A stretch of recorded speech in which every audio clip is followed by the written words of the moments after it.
How you doing, guys? It was back in the turn of the century, 2001, 2002. I'd been working in the restaurant industry for many, many decades, was kind of getting burnt out on it. I had just accepted a job as an executive chef at a waterfront restaurant. Things went well there for a while. Unfortunately, I was there from open till close, 7 days a week for the next 2 or 3 months. Problem was, the owners didn't know if they wanted a restaurant, bar, nightclub, and I could never work for people with no game plan. The funny thing was, everybody in town knew me. Nobody in town knew who these jamokes were, and my reputation meant a lot to me. This is back in the day before when I was living a normal life, was not a JW at the time. Didn't even know who the JWs were at this point. And, well, okay. I walked away from the job, just said, goodbye, I'm out of here. Had another job opening in another restaurant, and I'm thinking, I've been doing this for so long, I don't want to work another restaurant. I'm fed up with it. Figured maybe a little time off, just a little break, just to get my head together, be fine. Couple doors down from where I lived, new guy had just moved into the neighborhood. He had a marine construction company. I'm walking by his house one day, he stops me and starts talking to me. He says, hey, have you ever built docks or seawalls before? And I'm like, nope, never had. Well, as it was, he wanted me to go work with him for a job or two. I figured, what the hell, wouldn't hurt to make a few extra bucks just between jobs, so I did. This job led to another, led to another, led to another, led to another. First year went by, second year went by, to the point this had become a full-time job. Well, that restaurant job opening I had coming, I had totally just ignored it, never went back to it. This was probably the most physically grueling job I have ever worked.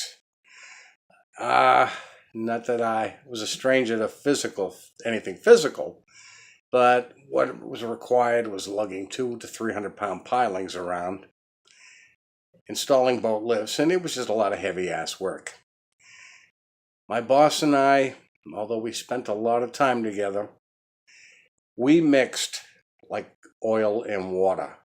We fought constantly. And yet, when we're not in work, we got along fine. The only problem was, we're working together 6-7 days a week. Okay, we go home, that's fine. I don't want to see you.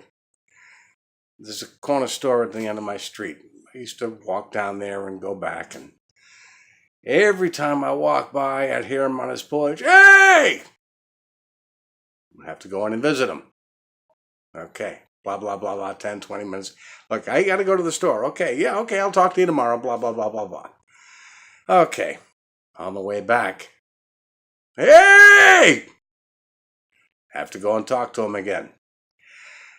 I finally had to explain to him, look, we work together. We don't have to see each other after work. Okay, I understand. But it never failed.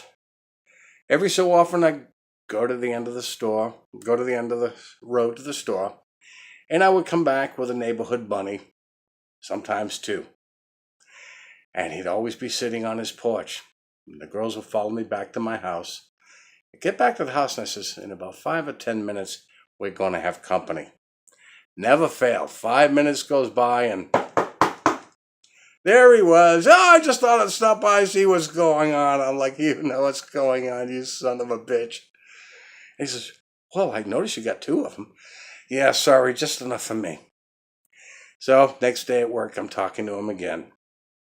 And look, this guy could almost be a Jehovah's Witness. And I told him, I said, look, we work every day together. Can I have my life? Oh, yeah, I understand. Okay, sure. Well, this is around the holiday season. And I figured, okay, he's got his family, blah, blah, blah, blah, blah. He won't bother me. Okay, fine. Well, we're working one day. Now, we had a lot of attorneys that we had done work for, so we knew most of the attorneys in the area. And one day we're working, he said, hey, guess what? So-and-so's in their office is having a big party, New Year's Eve. We're both invited. I don't want to go to an attorney's party, New Year's Eve. And he says, oh, it'll be fun. Yeah, so's a colonoscopy. Well, he talked me into going. Okay, we'll go. He said, hey, I'll pick you up. I said, no, no, no, no, no, no, no, no, no, no. I'll drive. That way I can make my escape. Well, I showed up. Just as I feared, I get inside. Looked like 100 people in there. Yeah, all attorneys sitting there all talking shop, sitting at their table. I grabbed a beer and I sat down. There was this attorney talking shop. There's this attorney talking shop. And there's my boss blowing smoke up everybody's dress. Now, you had to know my boss at the time. He had this very loud, abrasive voice. So you could hear him, especially his laugh. Well, okay, I got to get out of here. I figured, okay, I'll make my appearance, sit around for an hour, and I'll skedaddle. Well, I looked at the door. Whoa. In walks this beautiful blonde. And she had this tight black dress, really round caboose, and a nice set of earrings. Anyways, I got to meet this girl, I said. Well, she sat down at the table I was at. Sitting there doing everything I could to get her attention. Wasn't working too well. I felt around, found out she was an attorney from the Palm Beaches. Good, she doesn't live in town. Well, finally got her attention. I looked out back and I noticed there's a courtyard behind me. Excuse me for 1 second, guys.